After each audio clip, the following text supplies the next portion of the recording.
அவர் பெரியவர், அவர் நல்லவர், அவர் வல்லவர். ஹல்லேலூயா. பிரச்சனைகள், போராட்டங்கள், வேதனைகள், வருத்தங்கள், சஞ்சலங்கள், கண்ணீர் நம்முடைய வாழ்க்கையிலே வரலாம். கர்த்தர் நம்மோடு இருக்கிறார். நாம் கர்த்தருக்குள் இருக்கிறோம். ஹல்லேலூயா, ஹல்லேலூயா. ஜெயம் நமக்கே. ஹல்லேலூயா. கரங்களை தட்டி நாம் அவரை மகிமைப்படுத்துவோம். ஹல்லேலூயா. சாத்தானின் கோட்டைகளை சத்தியத்தால் தகர்ப்பாய், சிலுவையை சுமந்திடுவாய், ஜெயக்கொடி ஏற்றிடுவாய். நம்ம எல்லாரும் எழுந்து நின்று கர்த்தருக்கு காத்திருந்து கழுகு போல் பலனடைந்து சட்டைகளை அடித்து உயரே எழும்பிடுவாய் என்று நாம் பாடி தேவனை மகிமைப்படுத்துவோம்.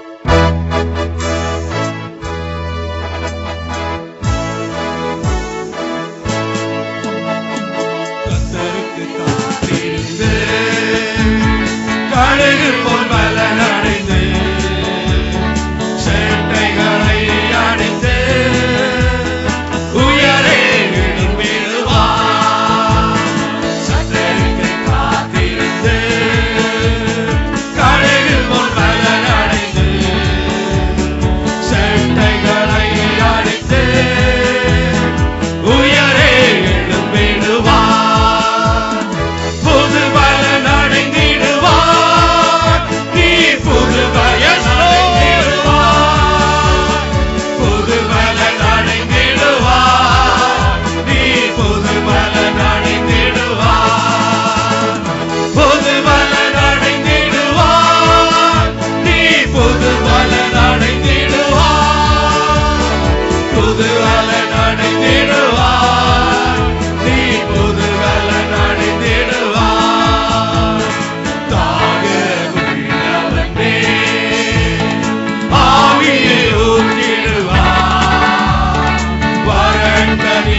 புது பலன் அடைந்திடுவாய், நீ புது பலன் அடைந்திடுவாய், புது பலன் அடைந்திடுவாய், நீ புது பலன் அடைந்திடுவாய், புது பலன் அடைந்திடுவாய், நீ புது பலன் அடைந்திடுவாய்.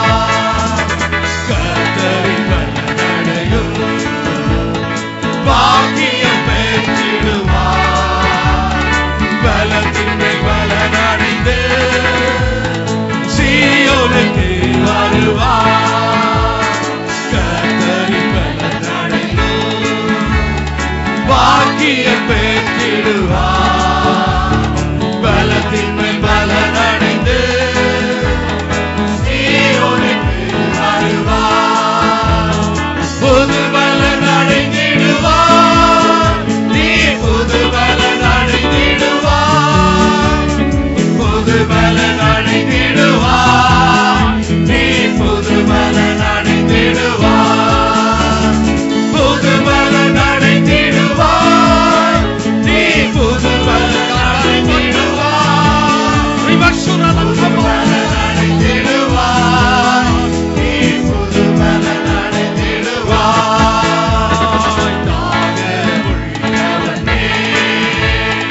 ஹalleluya. தாகம் உள்ளவன் மேல் ஆவியை ஊற்றுகிற ஆண்டவர், ஆவியை ஊற்றுகிற ஆண்டவர். ஒருவன் தாகமாயிருந்தால் என்னிடத்தில் வந்து பானம் பண்ண கடவன், அவனுடைய உள்ளத்தில் இருந்து ஜீவ தண்ணீர் உள்ள நதிகள் புறப்பட்டு ஓடும் என்று சொன்ன ஆண்டவர், பரிசுத்த ஆவியானவர் நம் மத்தியிலே அசைவாடி கொண்டிருக்கிறார். ஹalleluya. இந்த காலை வேளையிலே கேட்போம், ஆண்டவரே தேவா, சுத்தி செய்கிற அக்கினியை எங்கள் மத்தியிலே நீர் அனுப்பும் ஆண்டவரே, அனுப்பும் ஆண்டவரே. இளை